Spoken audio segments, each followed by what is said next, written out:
Hey guys, welcome back to my commentary on Confused Matthew. If you haven't seen part 1 yet, I suggest you do, because I bring back a couple of points I made in that part. Other than that, let's continue this train wreck. I just have one question for the entire audience. What is the central conflict in this movie? As I understand it, it's the main character feeling responsible for his father's death and running away from his problems. The main character then must learn the lesson that rather than running from your past, you can simply learn from it and move forward a bit wiser than you were. So with that in mind, second question. What the fuck hell does any of that have to do with him running around and acting like an entitled little dick bastard for the first act of the movie? Oh, I'm sorry, running around like a cute little spirited scamp. No matter how many ways you slice it, nothing that happened in the first act of this film has anything to do with what the film is actually about.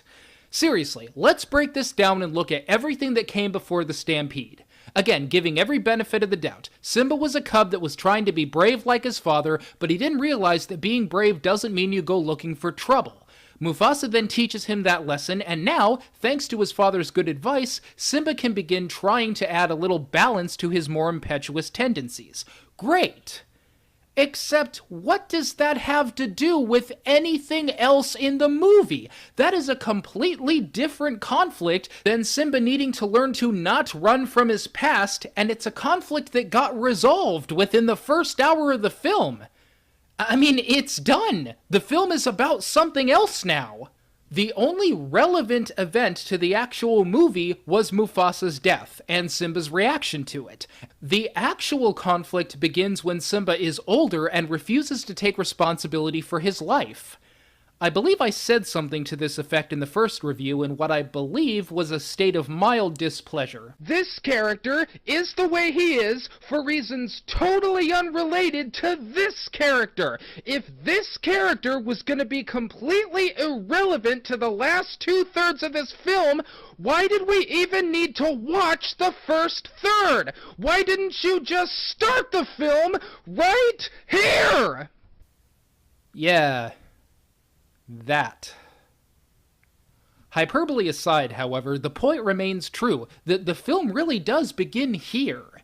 This is where Simba starts the actual conflict that will actually be resolved at the end of the film. Okay, let me just clarify what he's saying. He basically said that other than Mufasa's death scene, the whole first act is completely pointless. There is just so many things wrong with that. Here's why. Yes, the central conflict is him running away from his responsibilities of being a king.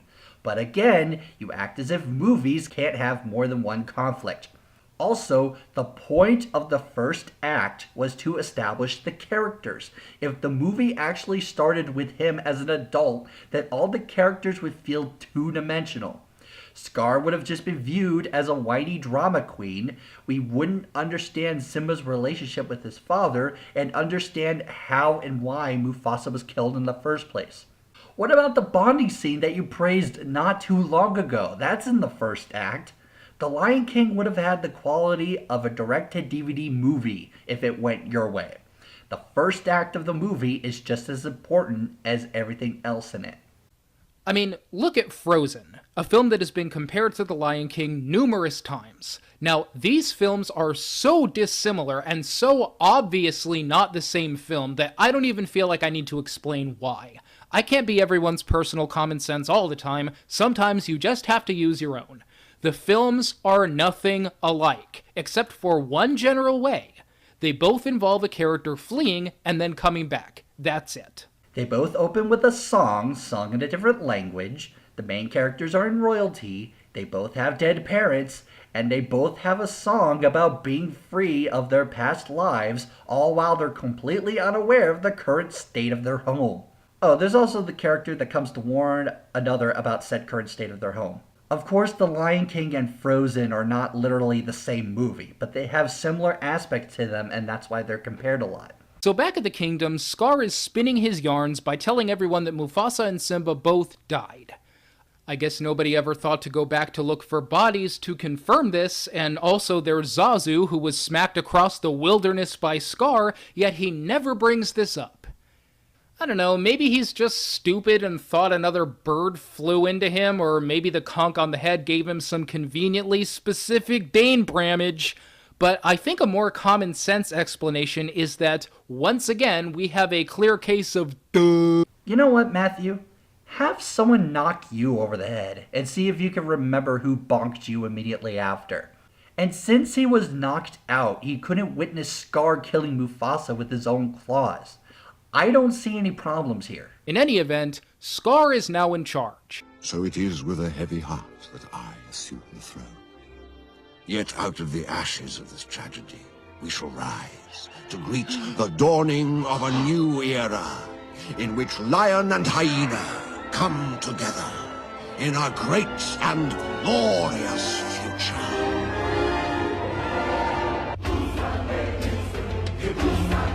That's the end of the movie, right? I mean, Scar won. He won. He took over the kingdom, brought it to ruin, made everyone's life miserable, and no matter when Simba comes back and makes things better, he can never remove all the years of suffering and misery they all had to endure. That's the villain winning. That's the conflict itself coming to fruition and beating out the good guy. Scar won. I don't even know if this counts as a point against the writers or a point for them, because I can't think of one other Disney film where the villain actually won. I can think of one, and it only came out a year before this one. So Ali turns out to be merely a lad. In Aladdin, Jafar becomes a sorcerer and rules Agrabah. Jafar won and got what he wanted, so according to you, it should just end here.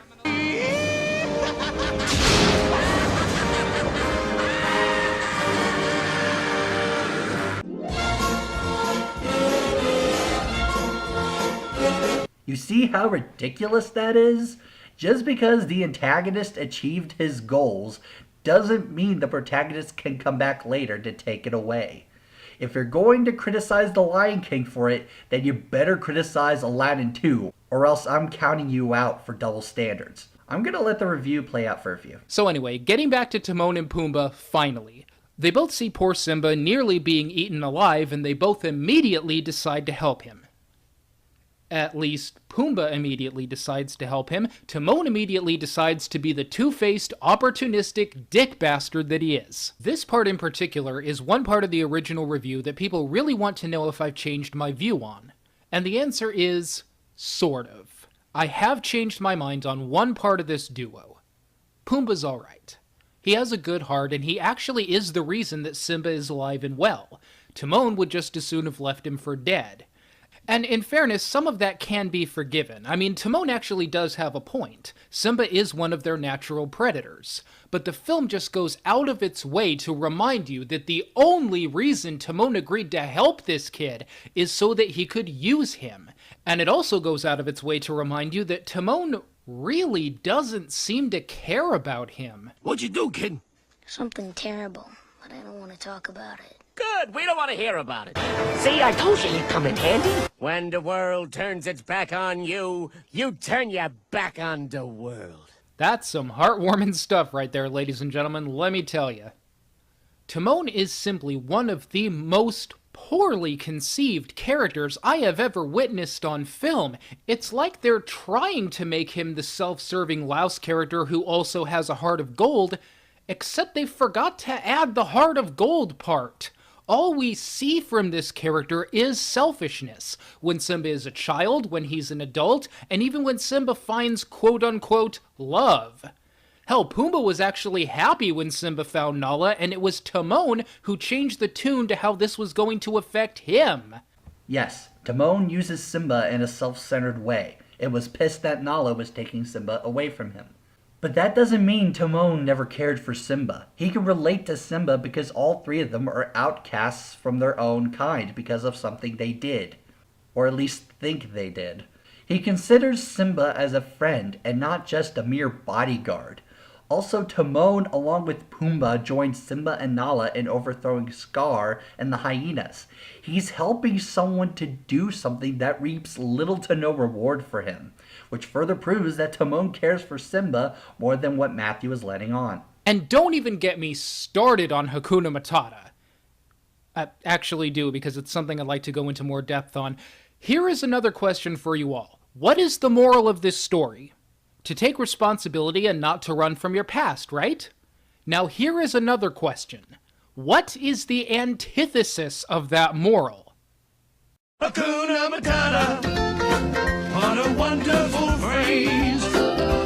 I mean, I just don't get it. This statement and this song could not be more antithetical to what you're supposed to take away from the film. And yet it's a catchphrase and moral that people usually remember more than they remember the film's moral itself. Why?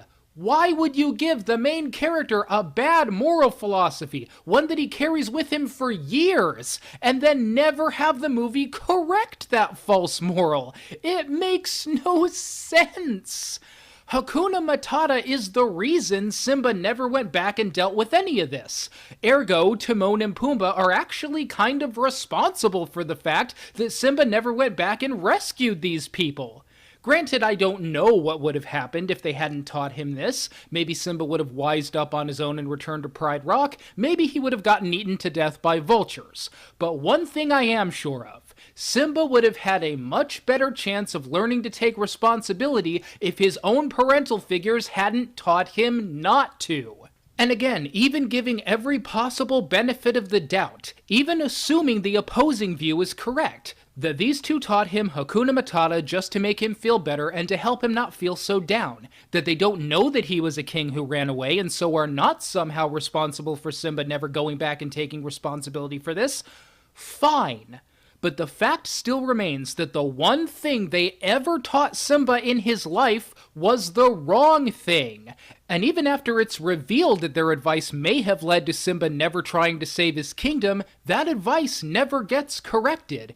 We never have words between Simba and Timon explaining that maybe he was wrong or at least going overboard with what he taught him.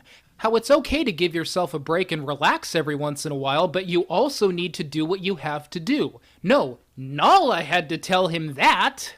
And that's a problem. How? That only proves that the movie did correct on the bad moral that Timon and Pumbaa were teaching him. Just because someone other than Timon corrected it doesn't mean it never happened. It's like the writers have a good idea here, but they only remembered to include half of it. They made Simba feel responsible for his father's death, but forgot to explain why. They made Timon a louse with a heart of gold, and forgot to add the heart of gold. When I think of a louse character that has a good heart underneath, I think of Baloo in The Jungle Book.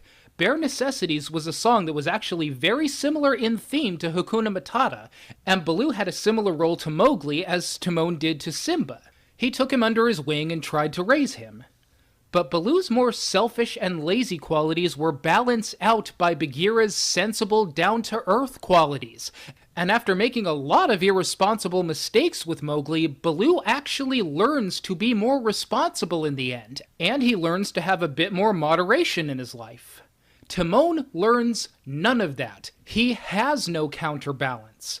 His only side character is Pumbaa, who is really too stupid to teach anyone anything, and Timon actually spends most of his time countermanding whatever Pumbaa has to say. The Lion King 1.5 actually did a better job of balancing Timon's character out than this movie did. There were scenes in that silly movie that had this whole other side to this character shine through. In fact, if you edited some of these scenes into this movie, it would just fix everything for me. Well, in 1.5, Timon and Pumbaa viewed Simba as a child in need of parents rather than a friend like in the first movie. Their relationship would feel inconsistent. Wouldn't it be weird to have a son who is also your friend or buddy? Also, Timon does have someone to counter his bad philosophy. It's called fucking Nala. Do you not understand why she's there? So back at Pride Rock, Scar is kind of laying around. Not much happening. Oh, except for the fact that he's being pestered by the hyenas for food. We got a bone to pick with you. I'll handle this. Scar, there's no food, no water. Yeah, it's dinner time, and we ain't got no stinking entrees. It's the lioness's job to do the hunting. You know, this whole being king thing seems like it's just one big pain in the ass for Scar. Everyone's asking him for things, nobody's happy, Scar has to be starving himself. It almost begs the question of why he wants this place anymore. It's simply to show that even though Scar got what he wanted, he can't run a kingdom for shit. He doesn't have the responsible qualities of a king that Mufasa had and that Simba will have later in the movie. So anyway, back at Fuck It Lagoon, Simba, Pumbaa, and Asshole are hanging out and swapping stories about what they think the stars are. I got on their case the last time for basically laughing in Simba's face over what he thinks they are, but as I look at the scene now, I don't know, you be the judge. I mean, he was kinda laughing with them and giving them the impression that this was a silly idea that it was okay to laugh at, so I don't know, it wasn't really as bad as I was making it out the first time, whatever, I suck. Ladies and gentlemen, the most honest thing he has ever said in this review. Here, have another smiley face sticker. This one has dimples on it. Speaking of fuck me, I also complained about Rafiki knowing that Simba was alive, where he was, and how to get there simply by looking at a turtle shell, but I don't really know where all that was coming from either. That's pretty par for the course in an animated story like this. I mean, Gaston sure seemed to know everything there was to know about the beast, where the castle was, and how to get there just by looking in a mirror for a few seconds, so really, this is no big deal. I completely deny that all I do is nitpick on the show, but those really were just nitpicks on my part. You're right, you did nitpick. Rafiki could tell because he's a shaman and is good at what he does. Is Confused Matthew actually improving here? This review was just so damn irritating to watch during the first half, but I think he just might get better. Okay, Matthew.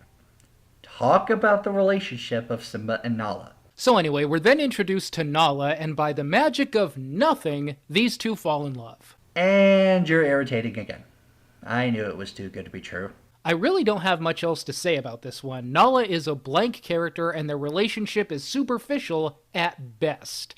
It's a love story that isn't particularly loving, nor is it that much of a story. She shows up and boom. Some have commented, however, that this is helped by Can You Feel the Love Tonight? That the job of a good soundtrack is to sometimes make you believe in something even when it's not all that believable by itself.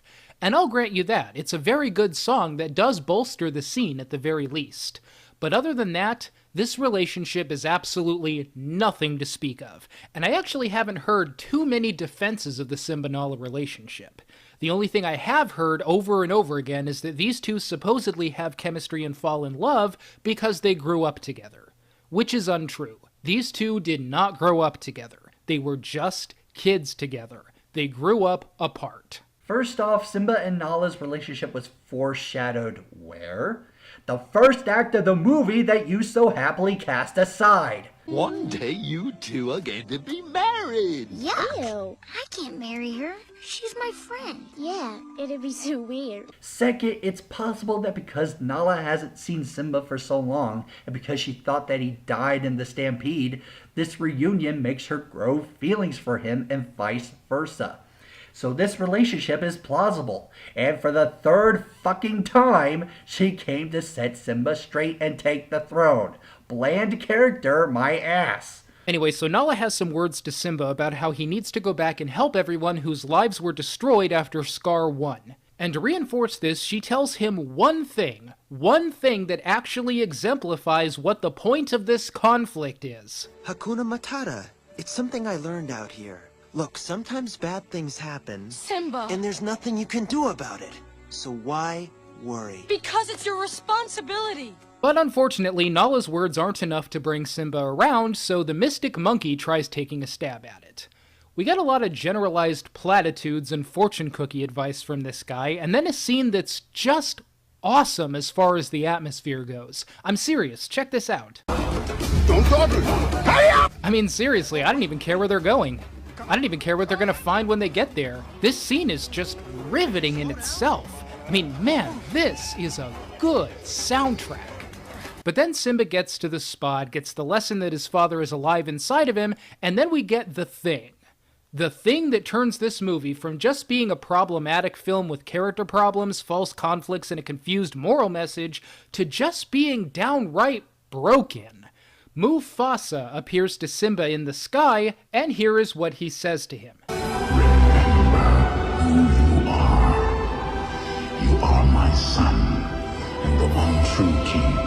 See, this is why the first act of the film was so completely pointless. Those words just don't mean anything in the context of what we've seen. Remember who you are? Who is that supposed to be referring to? Let me give you an example of what my problem is here. Now, please, don't take this to mean that I'm arguing that the following film is somehow better than The Lion King. I'm not making any comparisons of quality here. This is just an example. The Lorax, I can feel you accusing me of calling this movie better. Now just stop it. I need you to get out, now. Why? Do I make you uncomfortable? Remind you of the promises you made? The man you used to be? See, when the Lorax mentions the man he used to be, we have something to compare that to, because for the first half of this film, we saw the good-natured, kind of goofy, but still good-hearted man that the Onceler was. And that stands in total contrast to who he is now, so this statement makes total sense.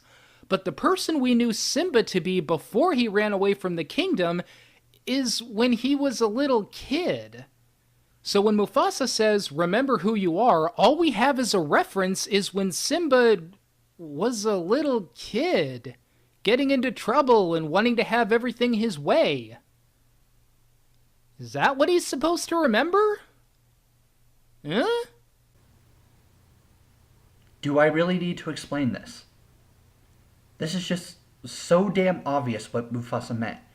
You were doing decent just a few minutes ago, and now you're back to being a clueless moron. When Mufasa said, "Remember who you are," he was talking about Simba's role, his destiny as a king.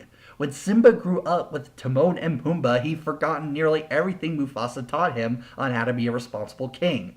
How could anyone possibly not get it? You seem to think that everything needs to be spelled out to you by certain characters or else you get grumpy.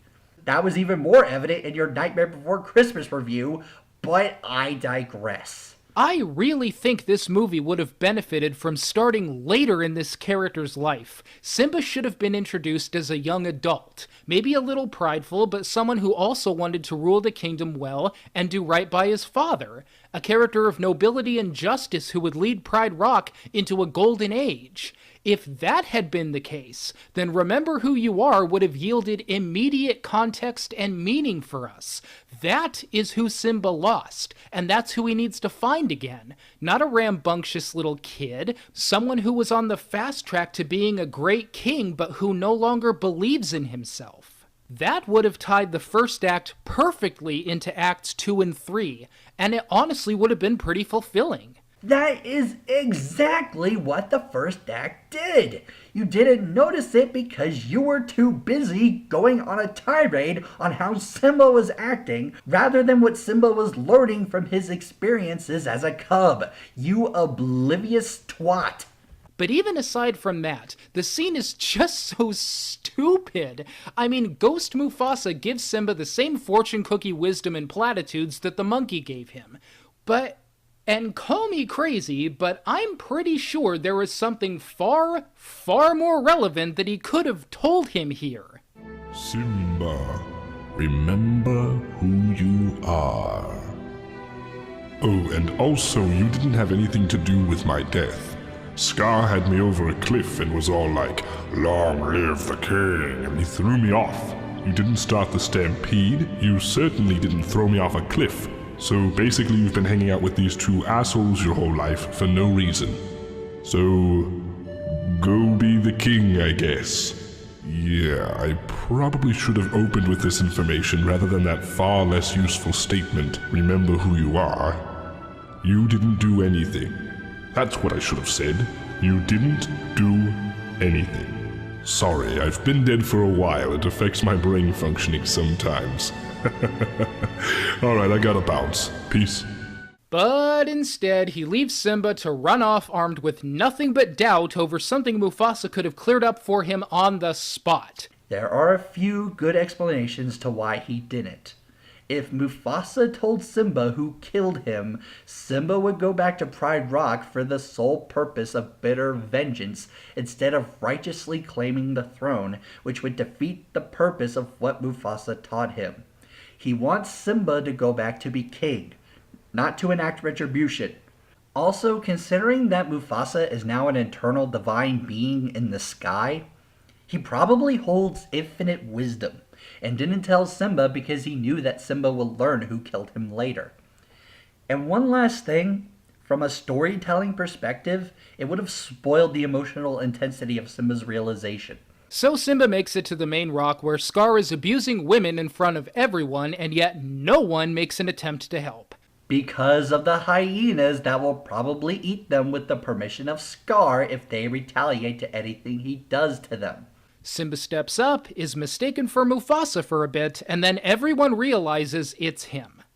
Now, I don't know about you, but I have never, and I mean never, seen a jig that was more up than the jig is up right here. I mean, that's it. Scar's lies are exposed. Simba is alive. Everything he told these people about Simba being killed in a stampede is now seen to be a deceit. I didn't even know where the hell they were planning on going with this after that. There's no need for heroes versus villains here. No need for any more plan thwarting. It's done. Simba's alive. Everyone can see Scar's lies now.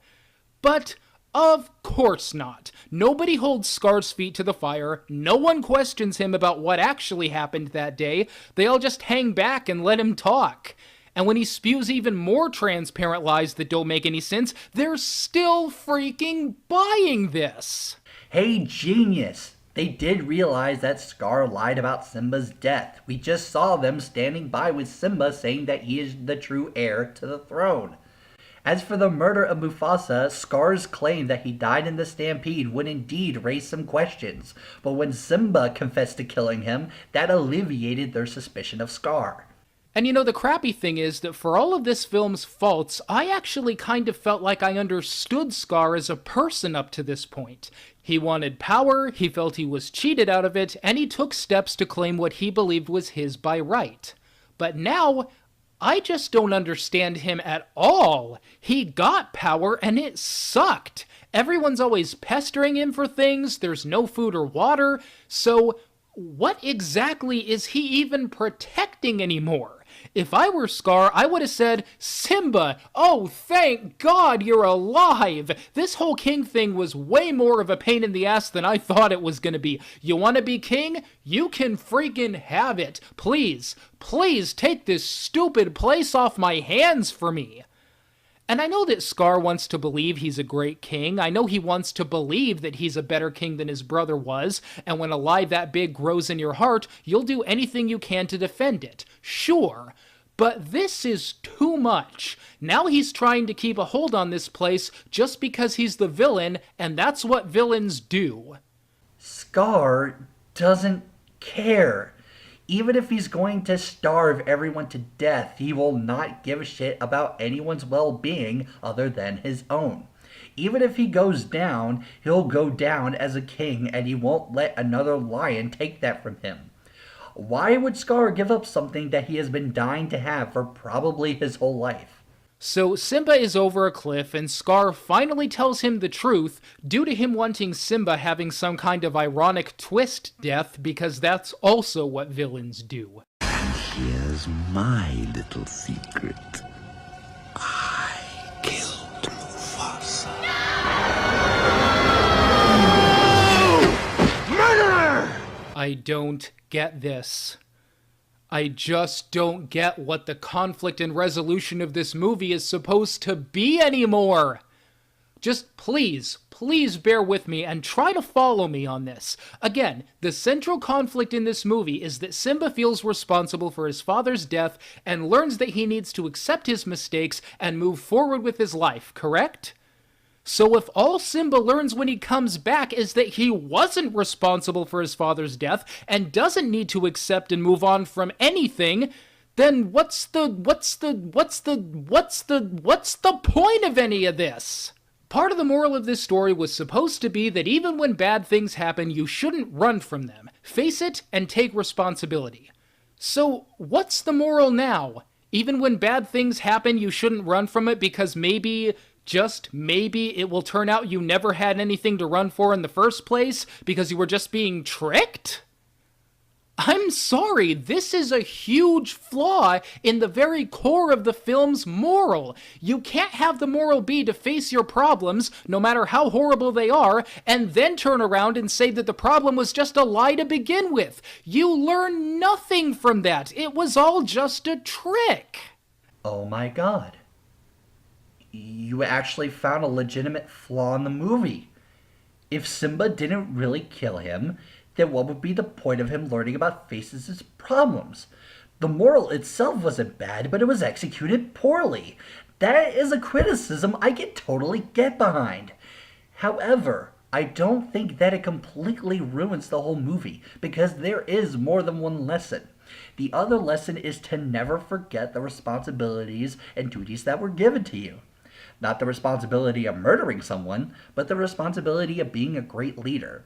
While one message got botched, the other still shines through. So after a bit of action, Simba and Scar have their final showdown. And for all that the ending is pretty much meaningless for almost all parties, we actually do have one moment that is quite poignant, where Simba uses Scar's own words against him in a very satisfying way. Run. Run away, Scar. And never return. Or go on, go on, go on. If you were thinking that the worst is yet to come, why am I the one always packing up my stuff? Okay, no, hold on. You just ruined it. What are you guys doing? Even if you believe that Scar fighting for this barren wasteland in the first place was understandable, even if you want to argue that he was defending his own delusional ego at that point, fine. But I think you would have to agree that this is just pushing the character too far into bullshit. He admitted in front of everyone that he killed Mufasa. He has an uprising on his hands. If Scar thought controlling the kingdom was hard before, it's just impossible now. What the hell is he fighting for at this point, other than just giving us a satisfying action climax? And just the notion that Scar would ever get into a physical altercation at all completely betrays what we know about this character. Let's not forget what he told Mufasa after his oh-so-subtle challenge. Temper. I wouldn't dream of challenging you. Pity. Why not?